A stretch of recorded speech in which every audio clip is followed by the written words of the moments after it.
You personally, you're here as a parent. You're not here as Most interesting people on where I travel. Mm-hmm. I absolutely love my job. What kind of foods have I seen here today? I've seen all sorts of foods. What I brought up was that pail of dried fish that's soaked in seal oil, and my nephew my grandson, he sent me all that walrus skin, they call it goat. And he sent me ugruk meat with the guts, and that's what we brought. And a lot of friends have brought cut up muck duck, and they even had a boiled salmon head with the eggs in it,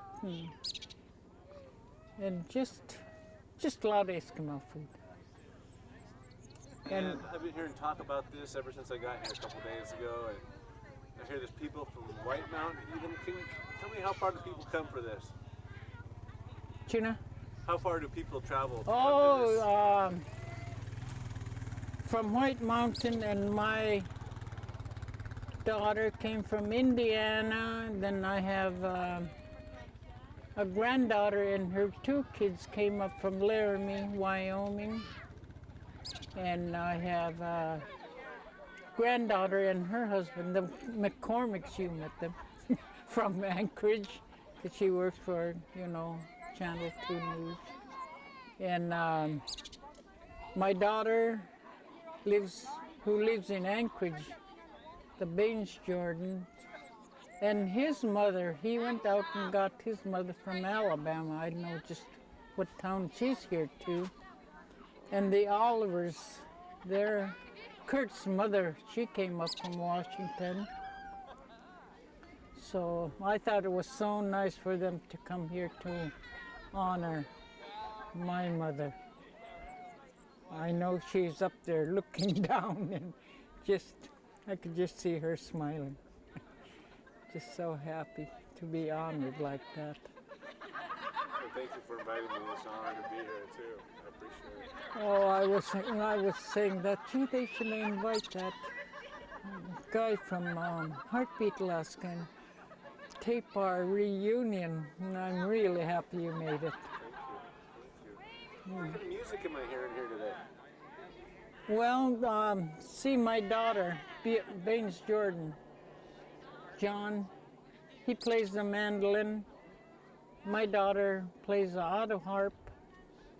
And we even got this, he taught here 28 years ago. He came up from Oregon the other day, staying with us, and he's going to be up here for a couple more days here at camp. We're spending 2 more nights here. Just my daughter from Indiana and my daughter from Fairbanks. Oh, and she and her husband came from Fairbanks. They're spending the couple nights here too.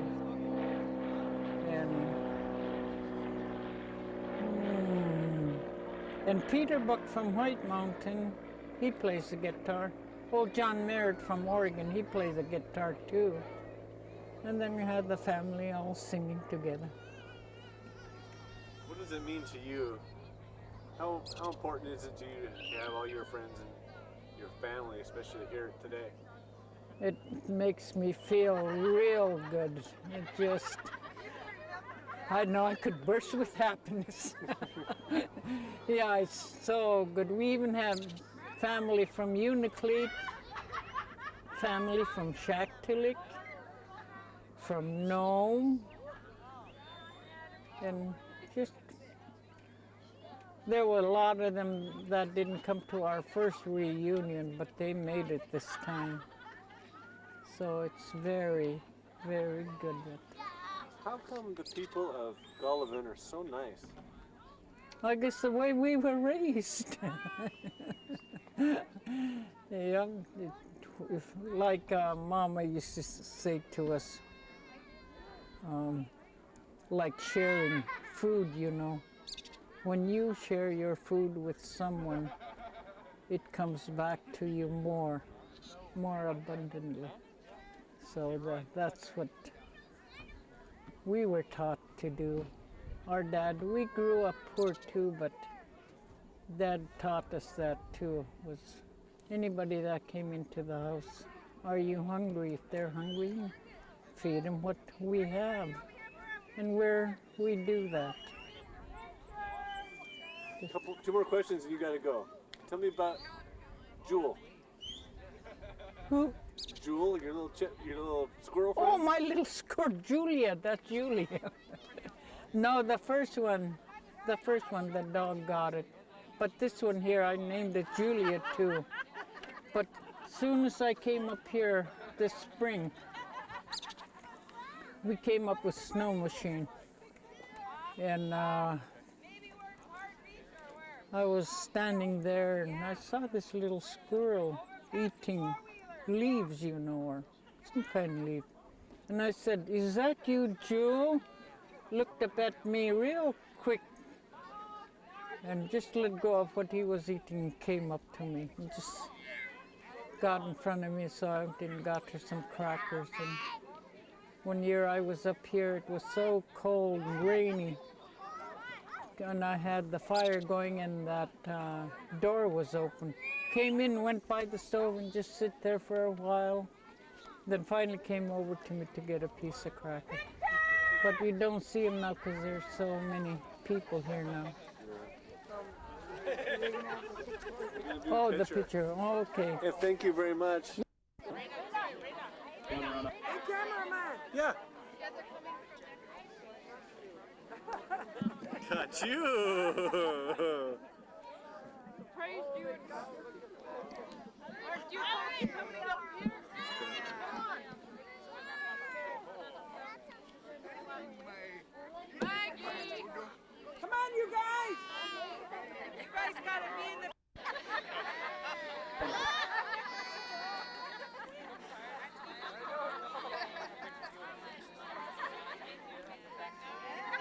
Hey, can I get a welcome to Heartbeat Alaska? 3, 2, 1.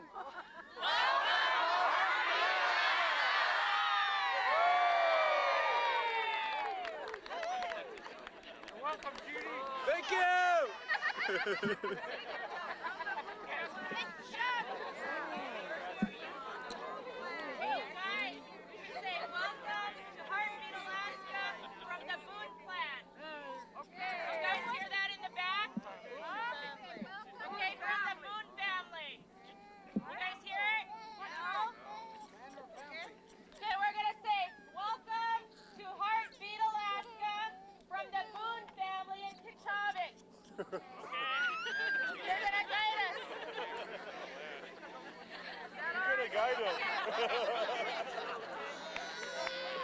I want you to 3, 2, 1.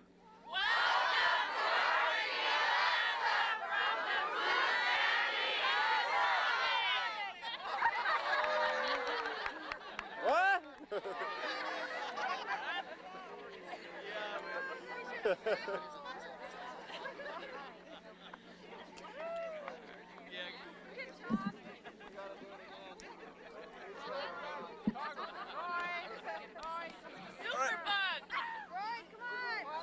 Roy, you gotta go up!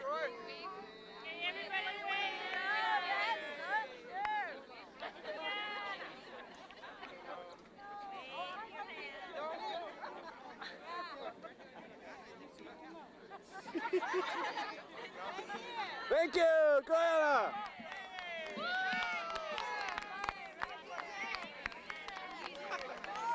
That was the biggest heartbeat welcome.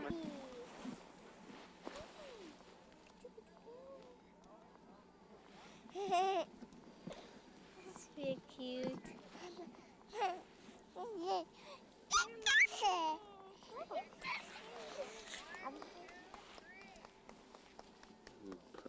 wow. I'm rolling. I'm rolling. What's your name? My name is Tony Haugen Sr. from God's Country, Inukleet, Alaska. And Tony, can you spell your name for me real quick? Okay, that's Haugen, Okay, Tony. Tony. And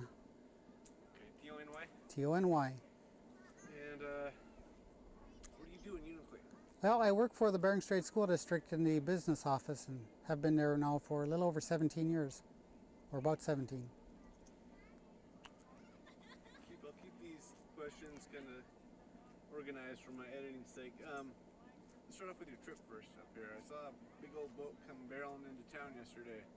Tell me about your trip. Okay, well, the wife and I and our family, along with her sister and her husband, and then of course we picked up some others from Shaktoolik, boarded the fishing vessel Gummy Bear in Yinlakleet, and we traveled up the coast over to Shaktoolik, and then point to point from Denby over here to point, or to Cape Darby into Golovin. And how long was that trip? Well, it took us just about an hour and a half to Shaktoolik, and that's 40 miles, and I'm not sure what the distance is between Shaktoolik and Golovin, but of course we got into a little bit heavy water, probably about 4 to 6 foot seas most of the way across, but of course we were quartering the wave, so it wasn't too bad, so we actually made some pretty decent time despite that. But about 10 miles off the Cape here we got probably into 8 to 10 foot, but of course that was attributed to the west wind that had picked up while we were just off of the Cape, and of course the large currents that are there. Seems maybe this isn't the right way to phrase it, but a little extreme to get here for the 4th of July, or I should say, were you guys here for the 4th? We were here for the 4th, but we missed the activities of the 4th, getting here at 7 o'clock at night. So why all the trouble to get here? Well, it was a family reunion here, the Boone clan at Kachavik, that of course brought us up here, my wife being a member of the family, and me of course being married now, I'm a part of that family as well.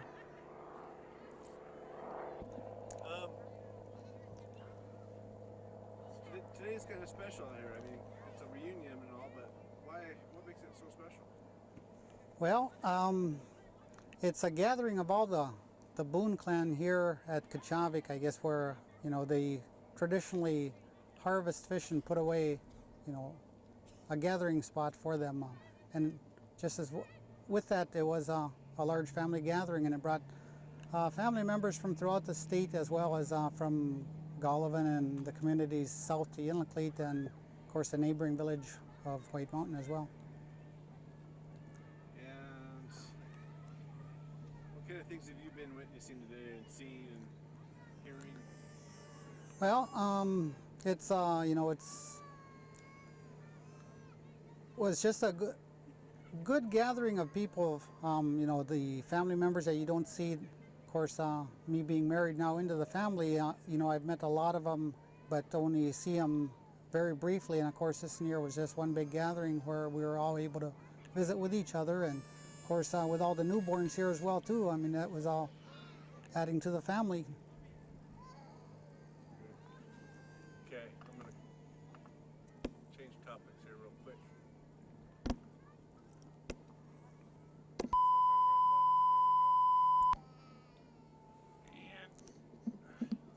Tell me about you have a success story when it comes to tobacco. Can you tell me first of all, start off with what kind of tobacco you used and how long you did? Okay, well, the tobacco that I used was the cigarette and the snuff, or the chewing tobacco. And of course, with that one there, I probably started smoking after high school, and that would have been only for probably about 4 to 5 years, and then ended up giving that up, choosing to give it up. It was actually an old gentleman working in Yinlakleet had a bet with some residents of Yinlakleet. He had quit smoking, and with his bets that he had with them, it summed somewhere near $800. And when I heard about that one there, I told him, I says, hey, I'll take you up on that bet, and I can quit and not smoke for a year. And I says, and if I do, I'll pay you the $800 too. He says, nope, you're too much of a sure shot. And it's been, I had my last cigarette, I think, July 28th in '81. Why did you ultimately quit? I know it wasn't for the money. It wasn't. It was, I guess you could say I was too young to smoke.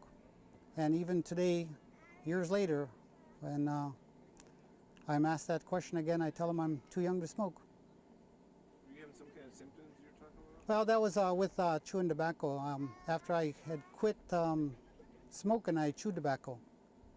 And of course, I got to where you might say, or I called myself a pro, to where I could chew tobacco and not have to spit until I spit it out. I swallowed. But then I developed pain in my throat and was afraid that perhaps maybe I had throat cancer or something like that there, which of course I never did go and get any kind of medical tests on. But it put the fear in me myself to where I chose to give it up, and it's something that I don't regret, being tobacco free now since I think that was 83 or 84. Now, when you were thinking maybe you had throat cancer or something, what kind of things were going through your mind that made you actually say, hey, I need to quit? Was it kids, or was it family, or? No, it was just my own, I guess. It was a fear that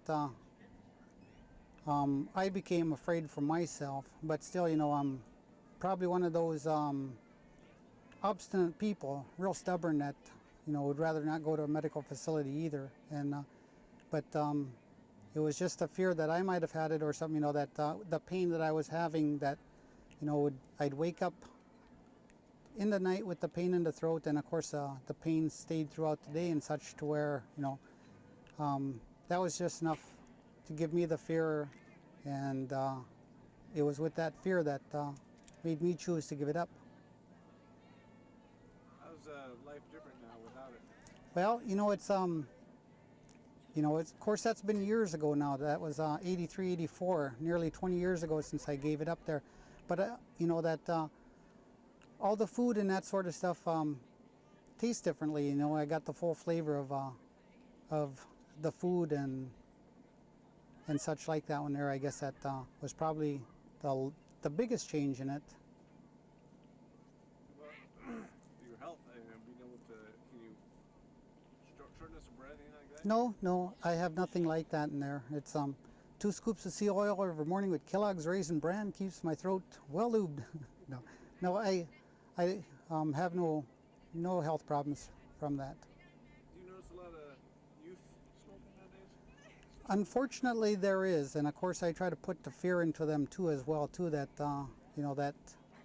seeing them smoking and such, that them being underage, I would prefer them not smoking. And actually, told them that if I catch them smoking again in the area where we have our boat stored and stuff, that I would take them directly to the police department and have them cited. Do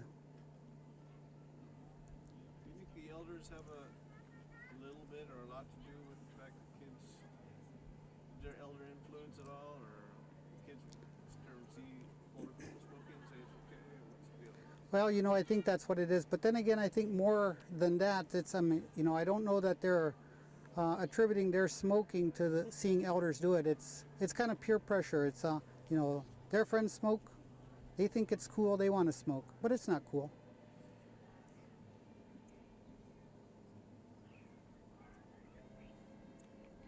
What's it going to take for these, especially the youth nowadays, to stay away from cigarettes, to get off of them, to chew and all that? I don't know. I think it's going to take probably, a little bit of, well, I think it's got to be parental influence mostly. And, that's one thing that I'm going to stress, the importance of, being smoke-free with our kids. Is there anything else I overlooked, you think, maybe about the issue that should be addressed?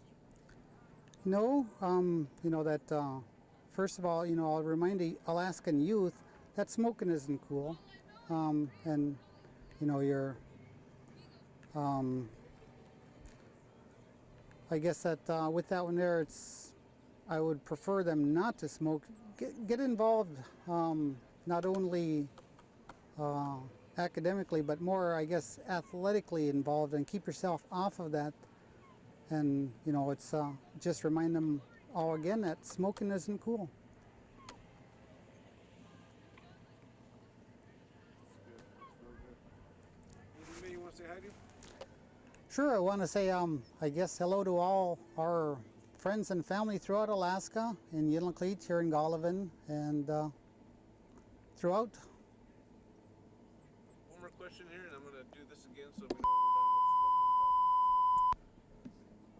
smoking. As a, well, not really an outsider, but I guess a Golovin outsider in the sense that you don't live here, how would you describe the people in the community of Golovin in a way that people will remember?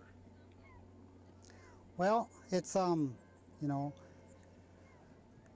it's like one large family here. You know, it's small enough and unique that you know, everybody seems to be family here, and you come into Golovin and you know you're treated like family, and you know, it's everybody greets you, and that's what it is. It's got that small community atmosphere, making it a family, and that's what makes Golovin unique in that manner. Is that it's small, and that you know, it's just one big family. Sweet, that's great. Anything else? I love you, my wife Lisa, and our children. Cool. Thank you.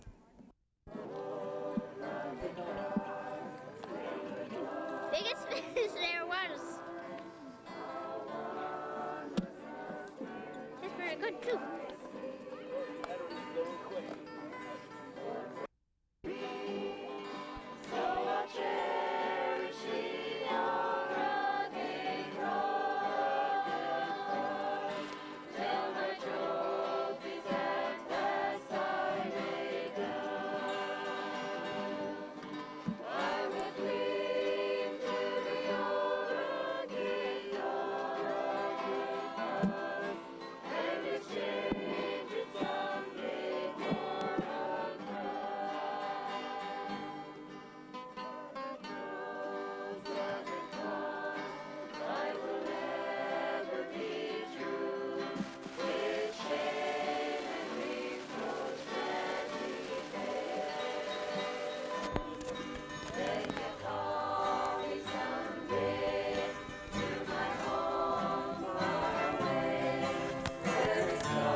That's on C.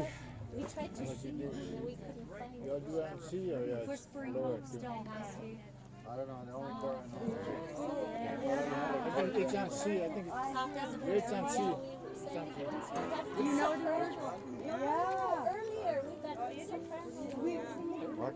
Pete? Soft. Kia, what? Said soft as whispering.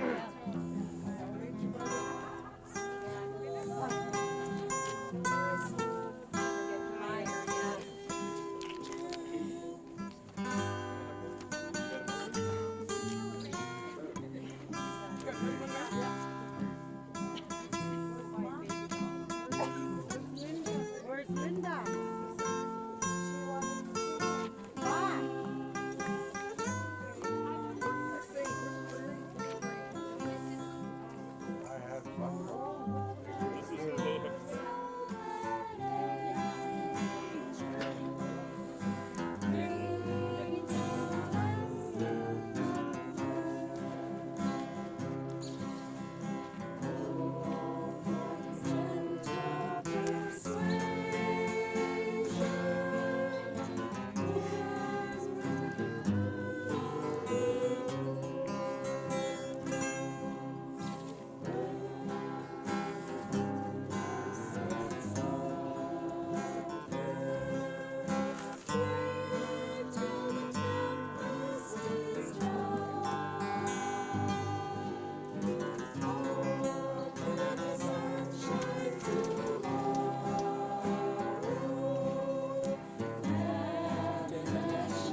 I'll meet you by the Linda! I'll meet you by the river? Yeah. That's not hey. Hey? Who was playing guitar? Hey? Who was playing guitar? Down there. Huh? You're doing all right. You play? I can sing.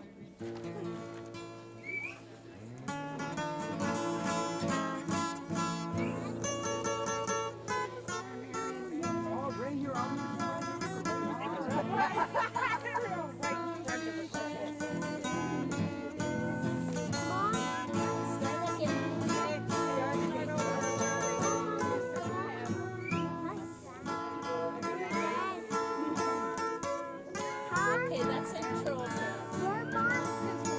You gonna bake me? Where's our About to leave it. Yeah, right there. Here, stick. Yep. I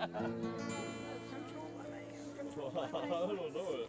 Over on the Asian shore, where the heart tempest comes no more. I'll meet you by the river, meet you by the river, some sweet day. Some happy day, find me on the parties and the tune, where the cherry roses ever bloom. I'll meet you by the river, meet you by the river, some sweet day, some happy day. I'll meet you by the river, meet you by the river, some sweet day, some happy day. By the bright and shining river, bright and shining river, far away, so far away. After we have come these prison bars, to a city far beyond the stars, I'll meet you by the river, meet you by the river, some sweet day, some happy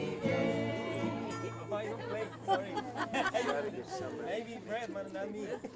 I can play. Play the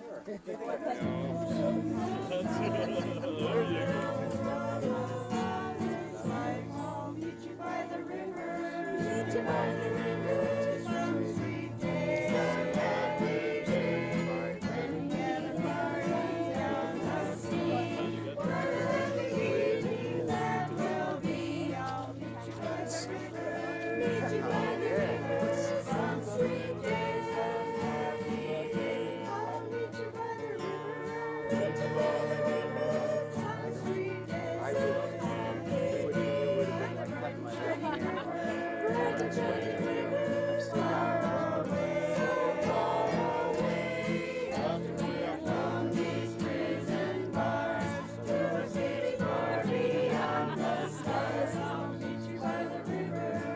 By the river, some sweet day, some happy day.